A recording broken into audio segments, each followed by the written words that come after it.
여러분 지난 두 주의 시간 동안 그 세례식도 있었고 추수감사절 있는지라 거기에 맞는 말씀을 우리가 같이 나눈다고 창세기 말씀을 보지 못했는데 다시 그 자리로 돌아옵니다. 25장의 말씀을 우리가 보고 있습니다. 그런데 24장의 말씀 우리 좀 굉장히 길었지 않습니까? 24장의 말씀을 조금 한번 돌아보는 것이 필요하다고 생각이 들어집니다. 아브라함의 생애에 마지막 주어진 가장 중요한 한 일을 행했던 것을 여러분 기억하시기 바랍니다. 24장에 어떤 내용이 있는지 여러분 기억나십니까? 바로 아들 이삭의 배우자 찾기, 그 내용, 그 말씀이 그곳에 나왔던 것을 우리가 기억하고 있습니다. 여러분 우리도 아브라함뿐만 아니라 뭐 시간이 굉장히 몇천 년이 지났어도 인생은 똑같습니다. 태어나고 성장하여서 배우자를 만나고 같이 살아가고 늙어가고 또 이 땅 나그네 삶을 마무리하고, 그래서 여기 있는 우리도 우리의 자녀들 또 우리 여기 있는 청소년들은 앞으로의 우리의 배우자들 위해서 생각하고 꿈꾸고 소망하는 부분들이 여러분 우리 가운데 있지 않습니까? 그래서 24장의 말씀을 통하여서는 말씀드렸던 것처럼 우리가 그런 배우자, 그런 혹은 며느리, 그런 사위 얻고자 할 때 우리가 어떤 제목으로 어떤 마음으로 기도해야 될 것인가, 어떤 기준으로 바라보아야 될 것인가에 대한 기준점들을 여러분들이 그곳에서 좀 찾을 수 있고 발견할 수 있으면 좋겠다, 그런 마음들이 들어지는 것이죠. 여러분 아브라함은 어떤 부분들을 두 가지 요청했었습니다. 두 가지. 첫 번째 어떤 부분이었었어요? 그 종에게 명하기를 이 가나안 땅에서 여인을 찾지 마라 라는 것이 한 가지였습니다. 왜 그런지 여러분 아십니다. 이 가나안 땅이 어떤 땅인지, 우상과 죄악이 가득했던 땅이었음을, 그래서 이 땅에서 결코 배우자를 찾지 말라 부분이었습니다. 두 번째는 무엇이었습니까? 내 아들 이삭을 저 메소포타미아로 데리고 가서 그곳에 살게 하지 말라였습니다. 왜 그럴까요?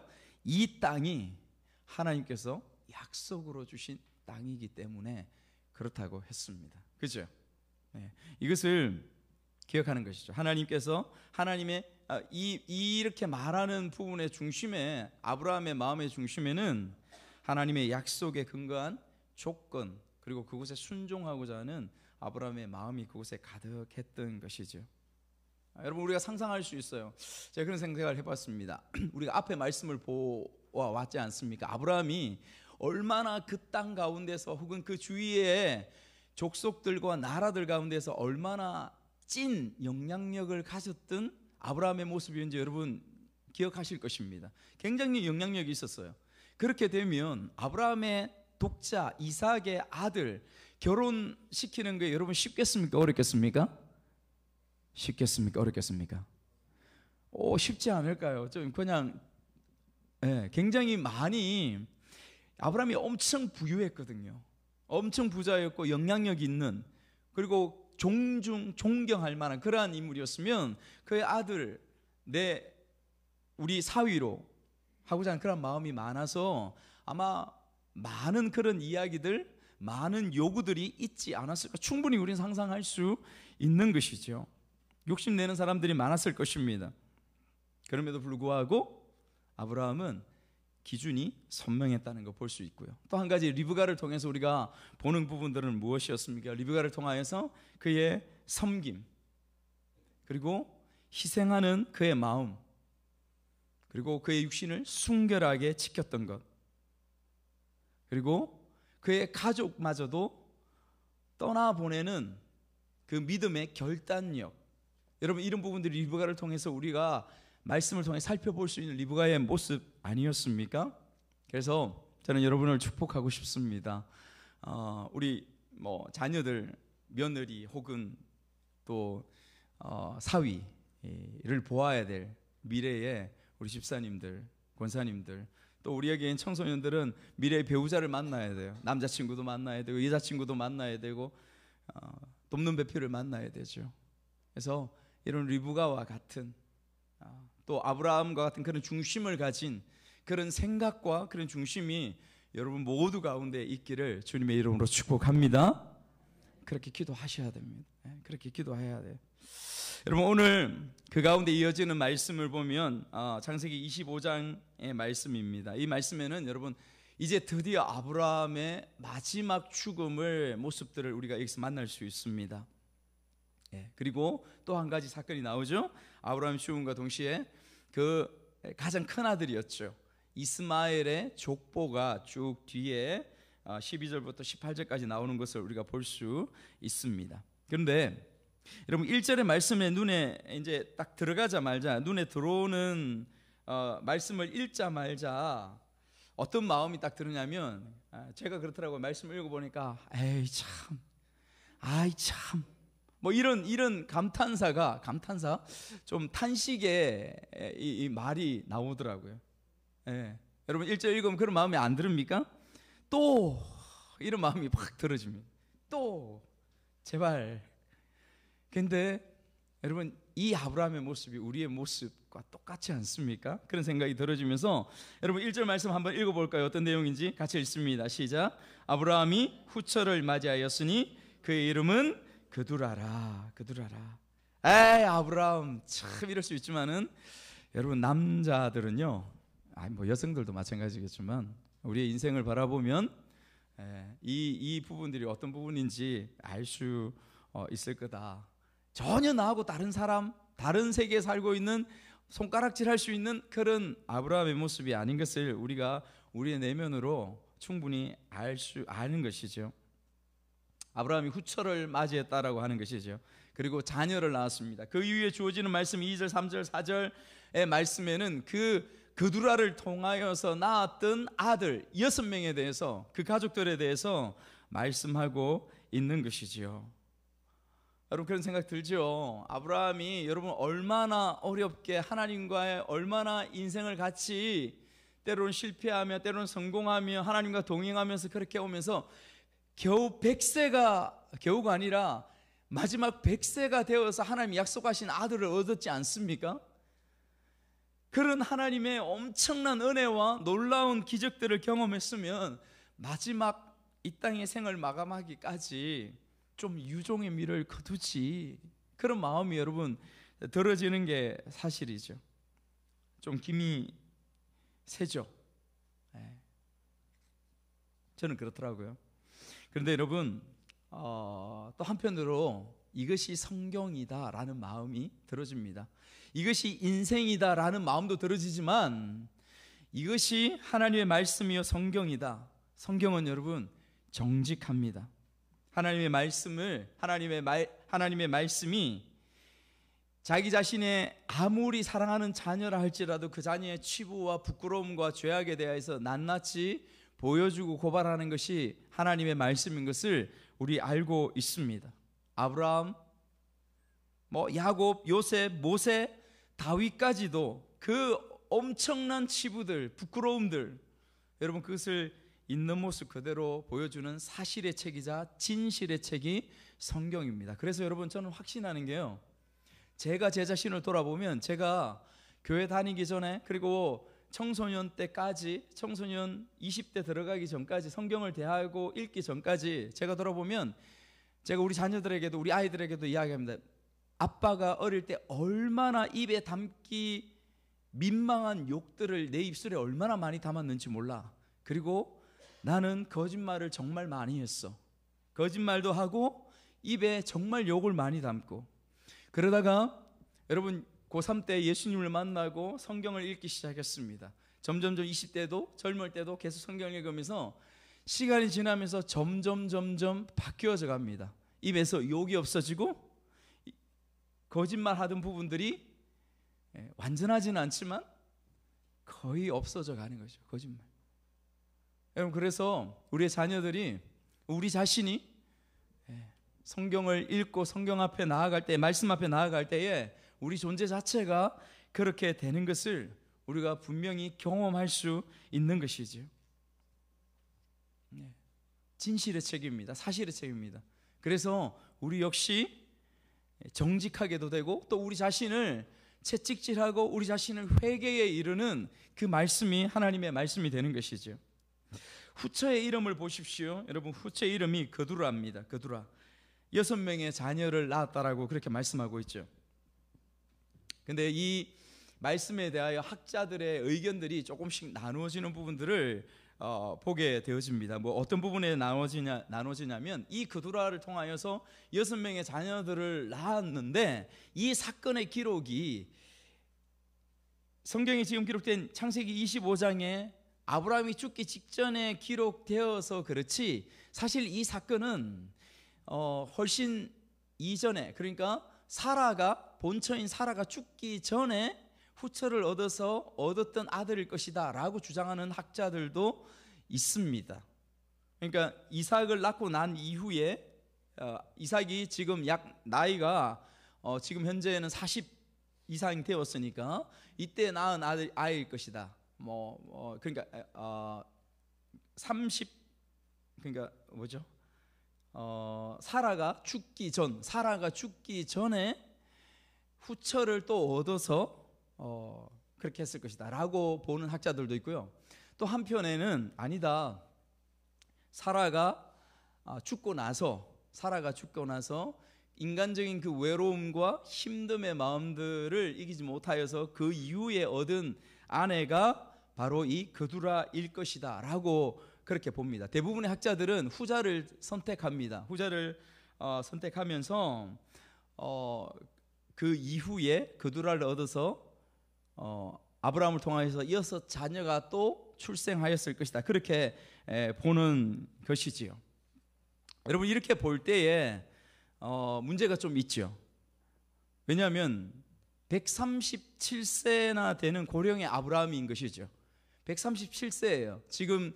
그러니까 그 사라가 죽을 때가 아브라함의 나이가 137세이거든요 137세에 아들을 낳을 수 있는 생명력이 있을까? 라고 질문할 수 있는 것이죠. 그 부분에 학자들도 의문을 가집니다. 그런데 여러분, 저는 개인적으로 후자의 그러니까 사라가 죽고 나서 이 그두라를 얻었을 것이라는 부분에 저는 더 그곳에 제 개인적인 마음이 더 가는 부분들은, 왜냐하면 하나님께서 생명력을 주셨습니다. 그래서 이삭을 낳게 하셨죠, 100세에. 그죠? 근데 그 생명을 잉태할 수 있는 그 능력이, 그 은혜가 그냥 단시간 이삭을 낳고 끝나버렸느냐? 그렇지 않다라는 것입니다. 하나님께서 주신 은혜로 생명을 얻을 수 있는, 쉽게 말하면 남자의 그 정자가 잉태될 수 있는 그 건강성, 그 부분들을 지속적으로 하나님께서 허락하시지 않았을까라는 부분들에 더 신뢰가 가는 마음인 거죠.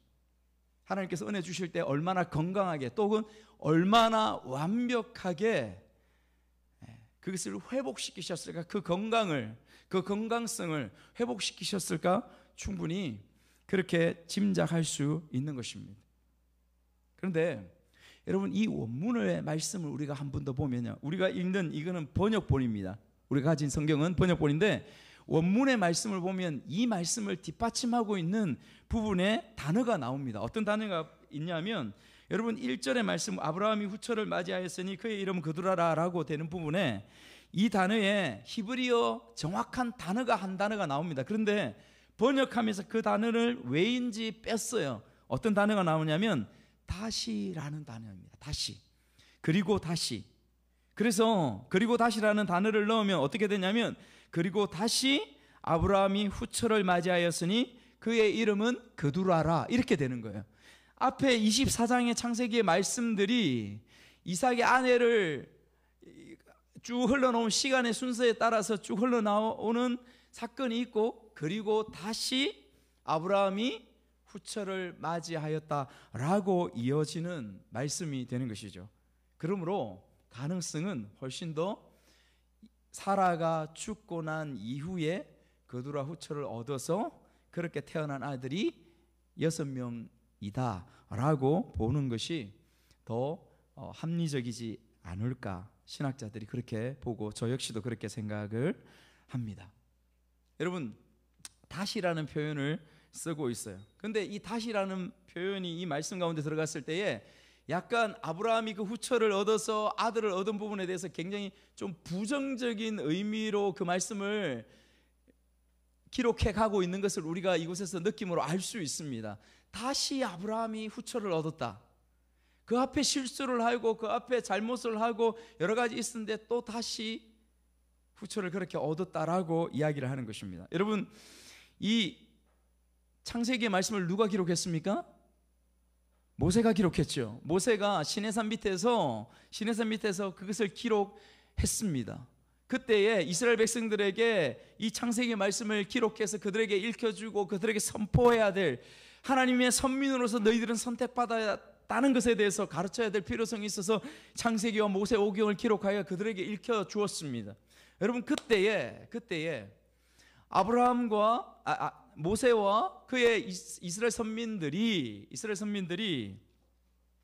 이것을 부정적으로 기록할 수밖에 없었던 또 조건이 있었을 거예요. 그것은 무엇일까? 우리가 짐작할 수 있습니다.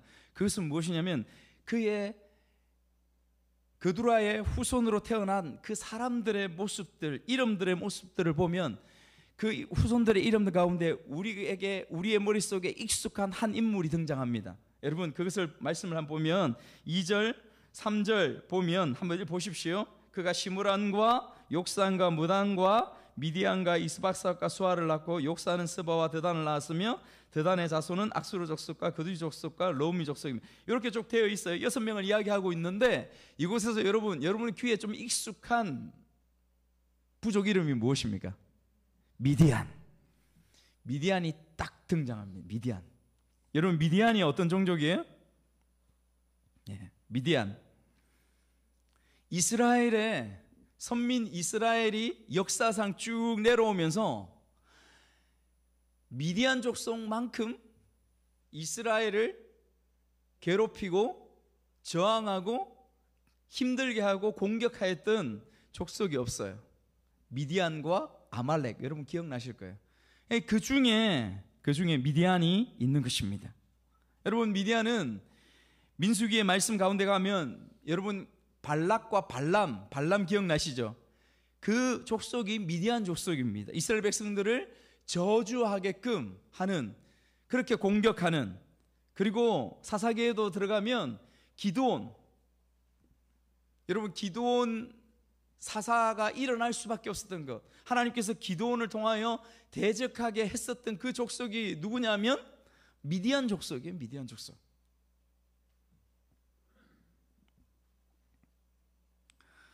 여러분, 그렇게 볼 때 이스라엘 역사 가운데서 이 미디안이 어떤 위치에 존재했는가, 그것을 볼 수 있습니다. 그렇죠? 여러분, 성경은요 언약적인 관점에서 기록되었습니다. 하나님의 시각의 초점도 이 언약에 집중되어 있죠. 여러분, 이 언약의 끝에는 누가 있습니까? 예수 그리스도가 있습니다. 우리의 구원을 위해서 이 땅에 오신 예수 그리스도가 그 하나님의 언약의 끝에 위치하고 있는 것이죠. 그러나 죄인된 인간의 역사, 그러니까 하나님께서 우리를 구원하시기 위한 언약의 역사, 구속의 역사가 있고 그 구속의 역사의 끝에 예수 그리스도가 있다면 이 세상의 역사들이 있습니다. 이 세상 인류의 역사들이 있습니다. 그 인류의 역사 가운데는 사단이 공중권세를 잡고 있다라고 성경은 그렇게 말하고 있습니다. 마귀가 이 세상을 잡고 있다라고 그렇게 말씀하고 있죠. 그래서 끊임없이 그 세상의 역사는 이 구속사의 역사를 끊임없이 공격하는 것을 우리가 알고 있습니다. 그러나 우리는 성경을 통하여 우리가 알고 있죠. 무엇이냐면 끊임없이 하나님의 구속의 역사는 끊임없이 그 물길을 막으려고 해도 끊임없이 강처럼 유유히 흘러가서 인류의 역사 그 중심을 깨뚫고 돌파하고 있는 하나님의 구속의 역사인 것을 우리가 이미 예수 그리스도의 역사를 통하여 알고 있는 것이죠. 여러분, 그리고 다시라는 아브라함의 이 역사를 기록과 그리고 미디안이라는 이 인물이 등장하는 것, 이것은 끊임없이 하나님의 구속의 역사, 하나님의 생명의 역사를 방해하기 위한 이 세상의 역사, 이 세상의 문명을 표현하는 그 표현이라고 할 수 있는 것입니다. 아브라함, 이스마엘, 이삭, 그리고 그드라의 소생들, 그곳의 미디안, 여러분 불과 형제요? 시간이 지나서 사촌이요? 8촌이요? 불과 시간이 얼마 지나지 않는 몇 세대밖에 지나지 않았는데 어떻게 그 자손들이 서로 원수가 되어지고 서로 싸우고 서로 죽이고 그렇게 할까? 그런 의문들이 들어지죠. 가족인데 어떻게 그럴 수 있을까? 여러분 한번 생각해 보십시오. 여러분 저희가 시골 저 깡촌에서 자라고 태어나지 않았습니까?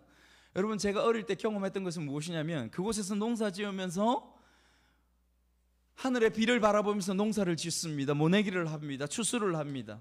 물이 있지 않으면 농사를 못 지어요. 근데 그 물 한 방울, 그 농사 지을 수 없는 그 척박한 상황들 가운데서 4촌이고 5촌이고 6촌이고 그게 전혀 관계가 없습니다. 여러분 자기의 이익과 자기의 그런 목마름, 힘듦, 농사를 제대로 지을 수 없고 그런 상황이 되어지면 다 원수가 되어지더라고요. 네, 원수가 되어져요. 사촌이 되고 뭐가 돼도 서로 욕하고 싸우고 멱살 잡고 그렇게 살아가는 것을 여러분 제가 어릴 때에 참 이상한 고개를 갸우뚱하면서 그것을 많이 보면서 경험해 왔던 부분들입니다. 여러분 이것이 비단 뭐 농촌에서의 그런 모습이 아니라 지금 여러분들이 살고 있는 삶의 환경들도 사실은 그렇지 않습니까? 우리가 형제로 태어났지만 우리가 사촌으로 있지만 다 가족으로서 그렇게 정말 끈끈하게 그렇게 지내고 있는 모습 다 되지 못하는 것이 우리의 현실인 것을 우리가 경험하면서 살고 있지 않습니까?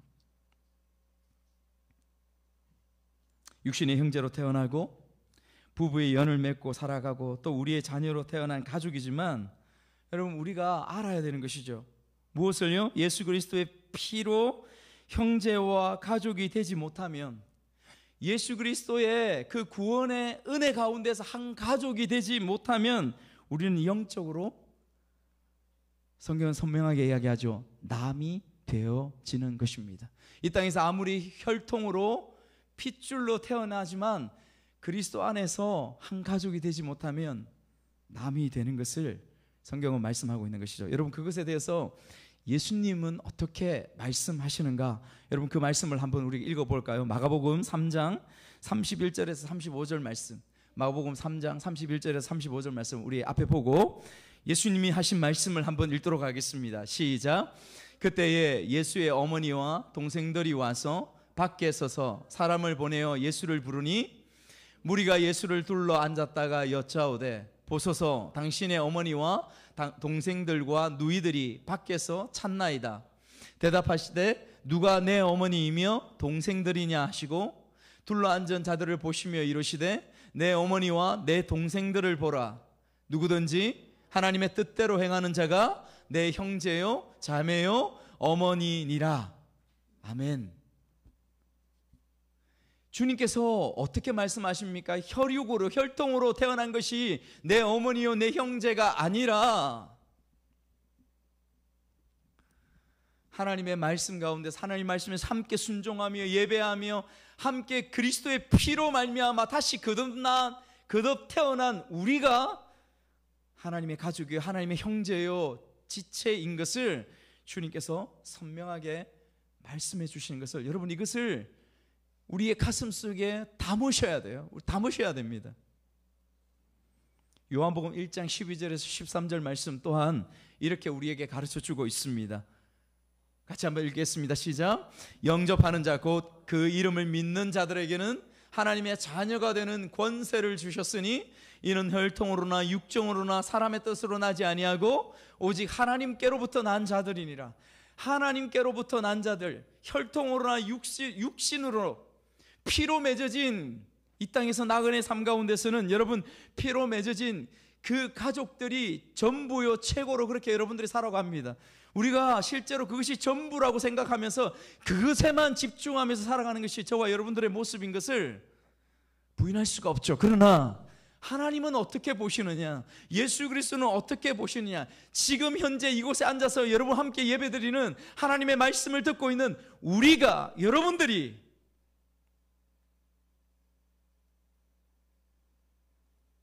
형제라고 말씀하고 있는 거예요. 전부라고 말씀하고 있는 거예요. 이것이 가족이라고 그렇게 말씀하고 있는 것입니다. 여러분, 이 말씀을 믿으시기 바랍니다.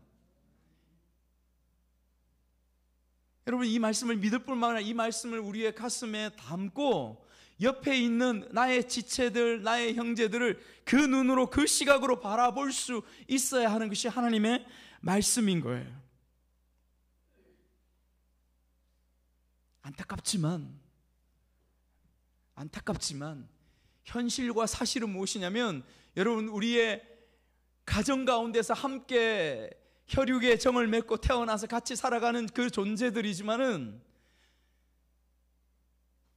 영적으로 하나님 앞에서 예수 그리스도 안에 우리가 있지 않다면, 여러분, 아쉽지만 안타깝지만 우리는 남이 되는 것을 우리가 보게 되는 것입니다.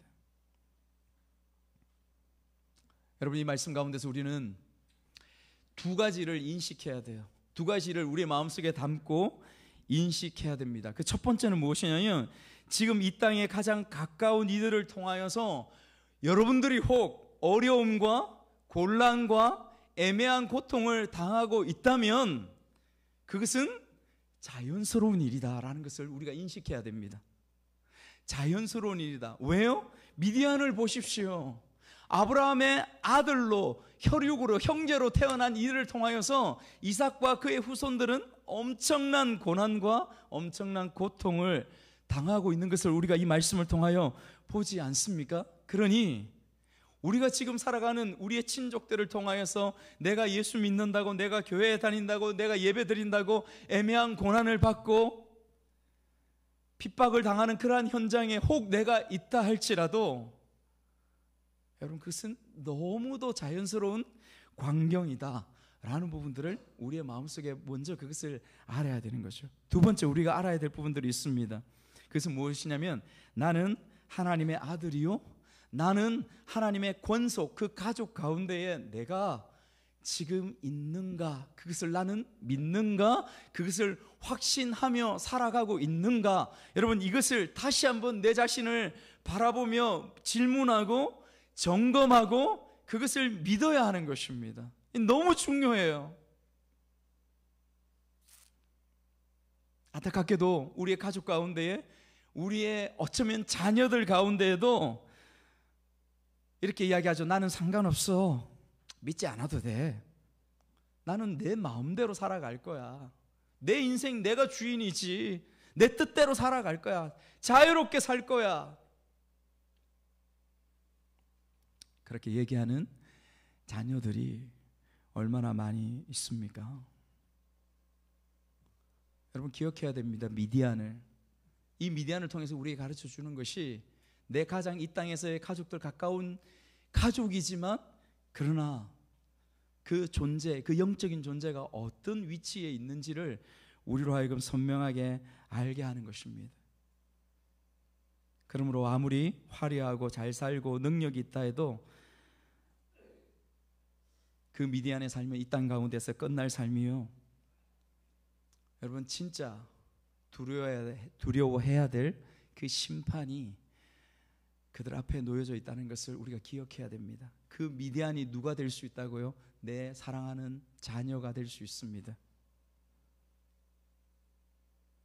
그것을 우리는 기억해야 하는 것입니다. 하나님께서 복 주시고 은혜 주시는 그 아들을, 그 족속은 누구냐? 이삭이었어요. 하나님의 약속의 자녀, 언약의 자녀. 그 계보 가운데 지금 저와 여러분들이 그 위치에 서 있는 것입니다. 여러분, 11절 말씀 이렇게 말씀합니다. 11절 말씀 한번 읽어볼까요? 이렇게 말씀합니다. 아브라함이 죽은 후에 하나님이 그의 아들 이삭에게 복을 주셨고, 이삭에게 복을 주셨다. 누구에게도 아니라 이삭에게, 그렇게 말씀하고 있습니다. 육형제, 성경은 그들에 대해서 여러분 4절 우리 읽었던 말씀 4절 말미에 그두라의 자손이었다 이렇게 표현하는 것이죠. 여러분 성경에서 남자의 자손이었다 합니다. 아버지의 자손으로 기록되어져요. 그러면 당연히 아브라함의 자손이었다 이렇게 기록되어져야 되죠. 그런데 이 말씀에 의도성을 가지고 그두라의 자손이었다 이렇게 표현되는 것을 우리가 말씀을 통하여 볼 수 있어야 합니다. 그들의 위치에 대해서 이야기하는 것이죠. 그두라의 자식일지라도 아브라함의 아들들이었습니다. 그래서 여러분 5절 6절 말씀을 보면 하나님께서 은혜를 베푸셔서 그들에게도 아브라함이 가지고 있는 재산들을 나누어 주었음을 우리로 통하여 우리가 그 말씀을 볼 수 있습니다. 그러나 이삭을 떠나서 약속의 자녀를 떠나서 저 동방으로 떠나갈 것을 그들에게 명하는 것을 보게 되는 것이죠. 여러분 한번 생각해 보십시오. 아버지로서 좀 냉정하게 느껴지지 않습니까? 냉정하지 않나요? 네, 인간적으로 생각하면 냉정하죠. 우리가 가진 문화 가운데서도 그 아버지 참 대단하네, 이성을 가진 우리도 그를 욕할 수 있습니다.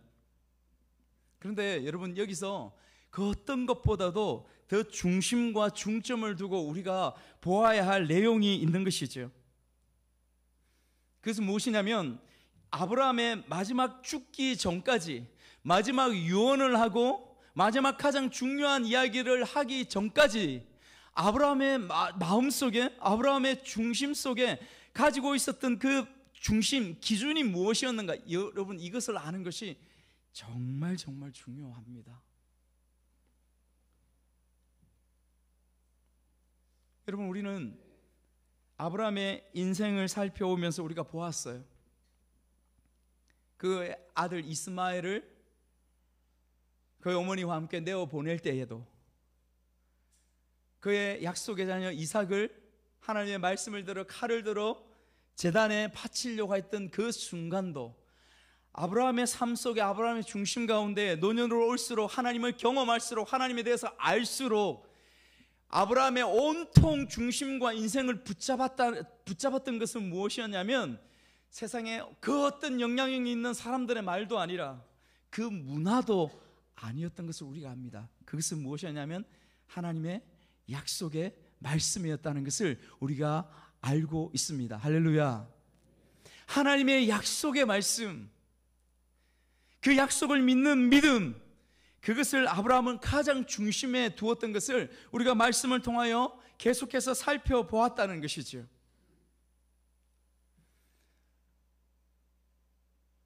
수많은 사람들이 손가락질 했던 일들 아니었겠습니까? 앞에 그 부분들, 자녀들을 내어보내고, 지금 사실은 이 유산을 나눠주는 부분들도 어쩌면 이성을 가진 사람들이라면 어떻게 이삭에게만 저렇게 하지? 라는 마음들을 품을 수 있어요. 그러니까 사람들의 손가락질과 비난과 그런 부분들을 다 감내하면서 아브라함이 끝까지 지키며 나아갔던 부분들이 무엇이냐면 하나님의 약속의 말씀이었다는 것을 성경은 우리에게 그것을 보여주고 조명하고 있는 것입니다. 아멘. 그러므로 사랑하는 여러분, 우리가 붙들고 우리가 붙잡아야 될 것이 무엇이냐? 하나님의 약속, 하나님의 말씀인 것을 우리에게 가르쳐 주고 있는 것입니다. 여러분, 저는 이 말씀을 보면서 제 마음속에 두려운 마음들이 들어져요. 그래서 좀 더 이전보다 더 엎드립니다. 여러분 잘 아시는 오카랑 목사님 너무 잘 아시지 않습니까? 사나이 교회 원로 목사님이시고 지금 소천하셨지만 오카는 목사님, 한국 교회가 대표하는 목사님이죠.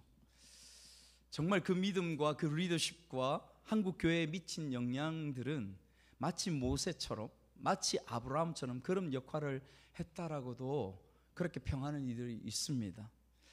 그런데 그분의 노년 생을 마감하기 전에 들려진 이야기들을 들으면서 많이 안타까웠어요. 그건 무엇이냐면 내 평생에 최선을 다해서 달려왔다. 그러나 나의 삶에 후회되는 부분들이 한 가지 있다.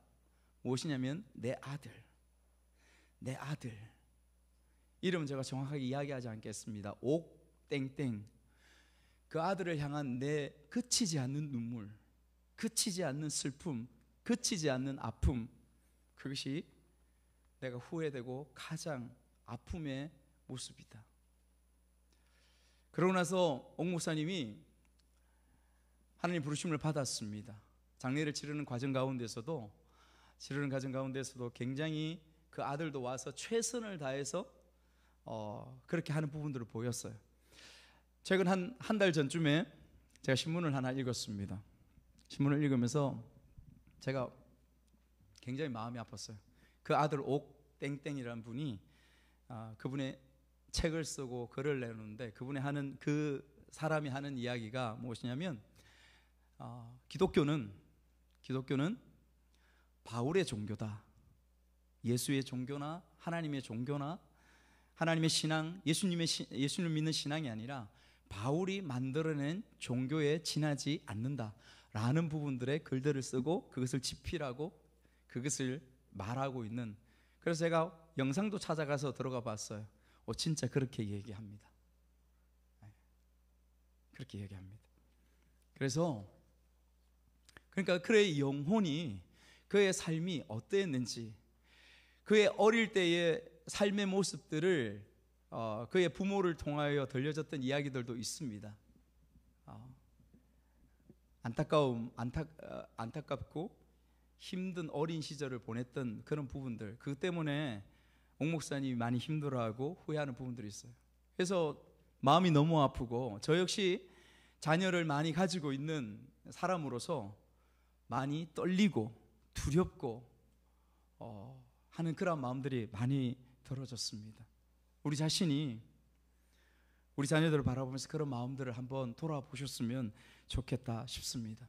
여러분, 세월이 참 빠릅니다. 우리는 주름살이 하나 더 늘어가죠. 여기 우리 자녀들은, 우리 청소년은 또 시간이 가면 청년이 되어지고 여러분들도 어른이 될 것입니다. 인생은 생각보다 빠릅니다. 강물처럼 유유히 흘러가요. 화살처럼 빨리 지나갑니다. 그래서 우리는 우리 자신에게 물어야 합니다. 무엇을요? 나는 무엇을 남길 건가? 안정적인 재물을 남기기 위해서 좋은 아빠, 좋은 엄마, 그 이름을 남기기 위해서 내가 그곳에 목적을 두고 살아가는 것이 아니라 하나님의, 아브라함처럼 하나님의 약속의 말씀, 그것을 남기기 위해서 애쓰고 수고의 땀을 흘리는 우리 부모님이 되시기를 주님의 이름으로 축복합니다. 여러분, 저는 그런 생각을 해요. 우리 부모님들이 나의 하나님, 나의 주님, 이 말이 여러분들의 마음속에, 여러분 삶 가운데 가득하다면 그 나의 하나님이 나의 자녀들에게도 언젠가 시간이 지나서 그들의 인생 가운데서, 그들의 삶의 질고들 가운데서 살아계신 주님을 만남으로 말미암아 나의 하나님이라고, 나의 예수 그리스도라고 그렇게 고백할 수 있는 선명한 날이 있음을 믿습니다. 여러분, 그 우리가 바라보고 기도하며 간구하며 나아가야 되겠죠. 그런데 여러분, 우리가 기억할 게 마지막으로 한 가지 더 있습니다. 우리가 미래를 바라보고 그렇게 기도하고 그렇게 소망하지만은 오늘 내가 결단하거나 오늘 내가 결단하는 삶의 모습들이 없다면 여러분, 그것은 우리의 생각과 우리의 입술만 그치고 머무는 안개와 같은 것이 되어지고 말 것입니다. 오늘 성경은, 오늘 본문은 그것에 대해서도 우리에게 지혜를 주시고 말씀해 주신다라고 저는 믿습니다. 아브라함의 나이가 175세에 죽었습니다. 여러분, 그곳에 누가 왔냐면 이삭과 형 이스마엘이 함께 장사를 지냈다고 말씀하고 있죠. 9절 말씀 한번 읽어볼까요? 9절 말씀 같이 한번 읽습니다. 시작. 그의 아들들인 이삭과 이스마엘이 그를 마므레 앞 헷 족속 소알의 아들 에브론의 밭에 있는 막벨라 굴에 장사하였으니. 여러분, 이스마엘의 입장에서 생각해 보십시오. 그의 어머니와 그 자신을 어릴 때에 아브라함이 내어보냈습니다. 내쫓다시피 그렇게 내어보냈습니다.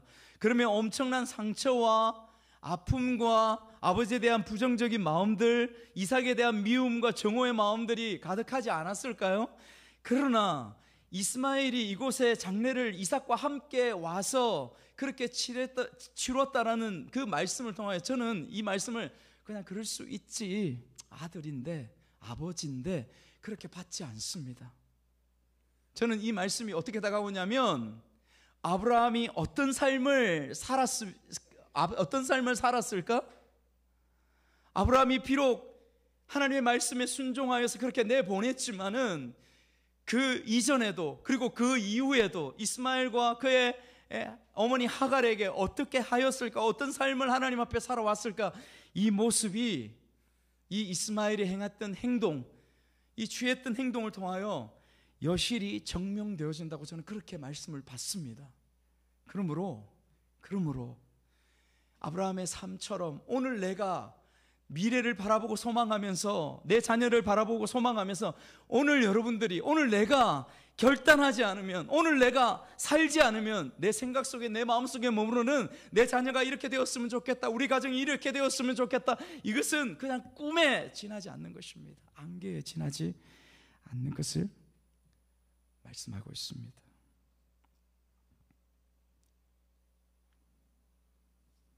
우리는 오늘을 어떻게 살아내어서 여러분, 내 자녀에게, 내 친구에게 내가 가진 믿음, 내가 가진 예수 그리스도를 설득하시겠습니까?